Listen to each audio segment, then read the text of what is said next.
वो एक्सपीरियंस को तो करना ही है, वो उसने फ्रेशर वाले पार्ट में किया होगा, नहीं किया है तो एक्सपीरियंस अगर आपका है, आप किसी 3 साल का एक्सपीरियंस हो रखा है, तब भी आपको इन चीजों को तो फॉलो करना ही करना है। उसके अलावा आपको एक कंप्लीट ऐप या एक पर्टिकुलर प्रोडक्ट बनाना चाहिए। जैसे आप वेब डेवलपर हो, ऐप डेवलपर हो, कोई भी नीच सेलेक्ट करो। अगर आप किसी कंपनी में भी हो, इट डजंट मैटर, आप अपना खुद का प्रोडक्ट टाइम में एंटरप्रेन्योर फील्ड में जा सको या पैसिव इनकम को जनरेट कर सको। ये बहुत इंपॉर्टेंट है, ये मार्क कर लेना। इसमें स्पेसिफिकली आप डेटा के अराउंड चीजों को बिल्ड करो, एआई को यूज करो, जिसमें आपकी टेक्नोलॉजी और एआई का यूज आ जाए, जिससे कि आने वाले मार्केट में आप इस चीज को रिप्रेजेंट कर पाओ। एंड हमेशा ध्यान रखो, जिस भी कंपनी में काम कर रहे हो तो ये आपको हेल्प करेगा ले ऑफ्स से बचाने में। कंपनी हमेशा उन लोगों पे ज्यादा फोकस करती है जो कंपनी को एज अ कंपनी नहीं, एज अ ओन कंपनी देखते हैं। टू बी वेरी ऑनेस्ट, जो कंपनी को एज अ 10 to 7 या 10 to 5 जॉब देखते हैं कि भाई काम जब शुरू किया, काम जब खत्म किया, तो जब ले ऑफ्स होते हैं तो सबसे पहले वो लोग साइड आउट हो जाते हैं। तो कंपनी में वैल्यू क्रिएट करना सीखो।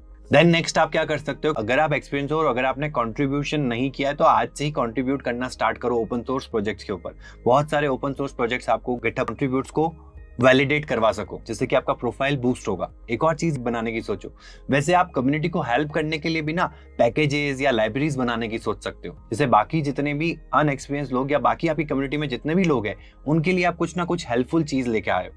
इसी में एक और चीज आती है कि आप स्टैक ओवरफ्लो पे अपनी प्रोफाइल बना सकते हो, वहां पे आप अपनी कम्युनिटी को हेल्प कर सकते हो। ये बहुत छोटे छोटे पॉइंटर्स हैं, बट जरूर इंपैक्ट क्रिएट करेंगे as a experience developer in any field. Then आते हैं नेक्स्ट पॉइंटर के ऊपर कि यार ना चाहिए एक्सपीरियंस हो तो आपको क्या चीजें करनी चाहिए। बट यार मार्केट में ना अभी तो ले ऑफ्स चल रहे हैं और आपने भी नोटिस किया होगा।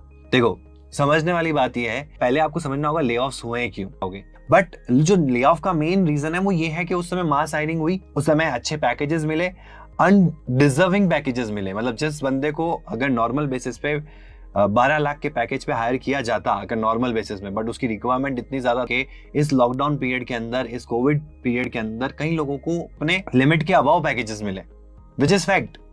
तो अब क्या हो रहा है ना कि वो जो वैल्यू क्रिएट करी उन लोगों ने उस टाइम के बाद में, भाई मिले अच्छी बात है, उन्होंने वो वैल्यू क्रिएट करी और मेंटेन रखी, वो अभी भी कंपनी में काम कर रहे हैं। अब जाके देखो, कंपनी अभी भी डे इन डे आउट काम कर रही है, बट कुछ ऐसे लोग थे जो उतना इंपैक्ट अभी भी क्रिएट नहीं कर पा रहे जितने की उनकी वैल्यू क्रिएट करी गई थी इन लॉकडाउन पीरियड। मतलब उनके होने ना होने से मेजरली आपको ऐसी, अगर आप स्टडी करोगे तो आपको जो ज्यादातर रिपोर्ट्स मिलेगी वो इन सारे डेवलपर्स की मिलेगी। मेजरली आपको फोकस इनिशियल लेवल पे क्या करना है कि आप लर्निंग पे ज्यादा फोकस करो, ग्रोथ पे फोकस करो रेदर देन मनी।